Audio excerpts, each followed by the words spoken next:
I am not the one performing, but thank you all the same.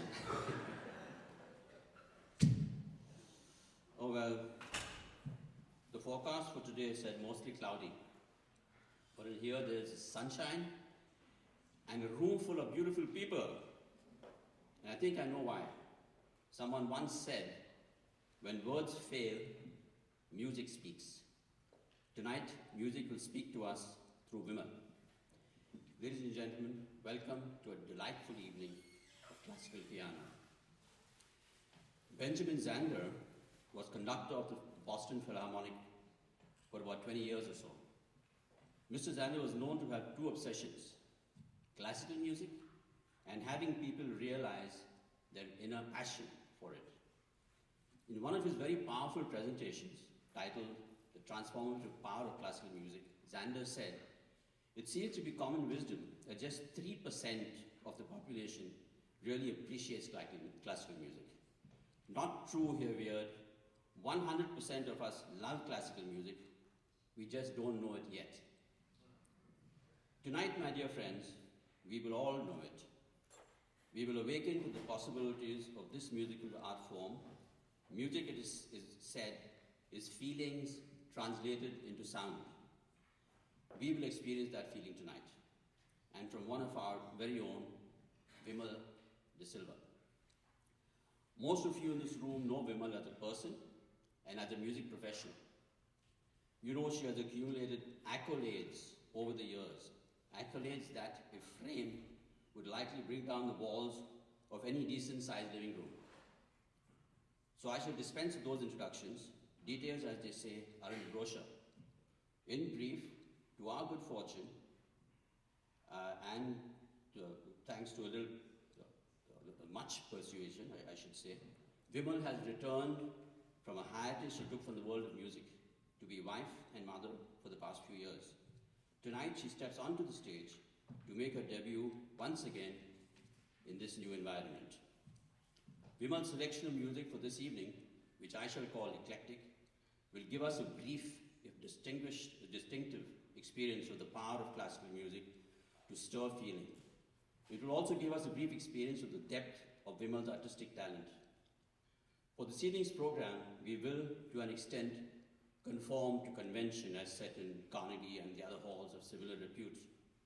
But we shall also defer to the informality of a more intimate and extended family kind of setting. Each selection will be preceded by a brief introduction to the composer and to the selection itself, eloquently presented by Sharon and Ian De Silva. This is meant to enhance our ability to enjoy the music and to put it in context. But before we proceed, let's extend a very warm welcome to Vimal's mother, Angela Fonseca. Where are you, Angela?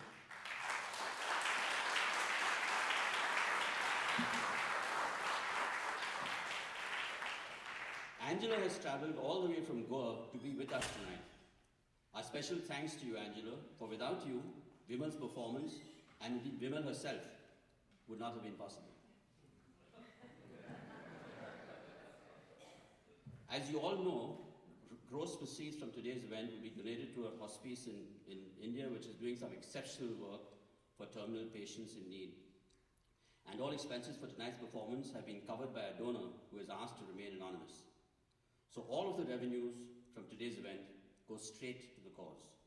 Ladies and gentlemen, I now invite you to sit back, relax, kick off your heels, metaphorically of course, and let the dulcet sounds of Bach, Beethoven, and Chopin wash over you as you are transformed and transported into the magical neverland of classical piano. One request before we proceed: if you can please turn off your cell phones before the performance. Thank you so much. And now it's my pleasure to call on Sharon to do the introduction for the first selection. Sharon?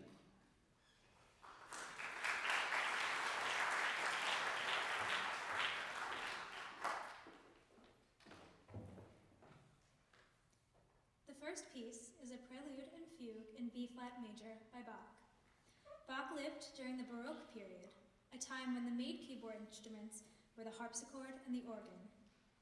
The harpsichord is a precursor to the piano and does not allow for the wide range of colorations of sound that one finds in pianos today. A prelude is a short piece of music, a preface of sorts. It is followed by a fugue, which is a composition built on a theme. This theme is introduced at the beginning and recurs frequently throughout. As you are listening, try to pick up on the 8 times the theme recurs in the fugue.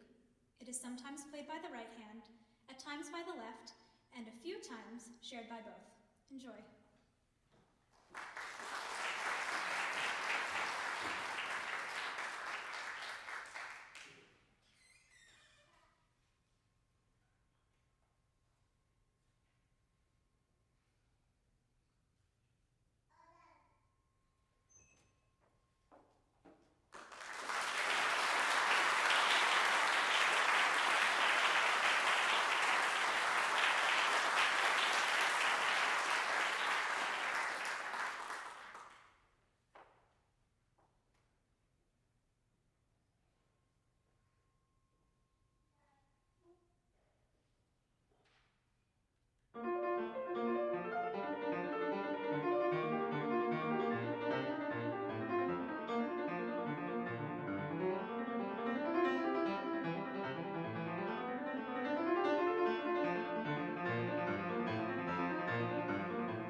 We now move on to the classical period, of which one of the greatest composers was Beethoven.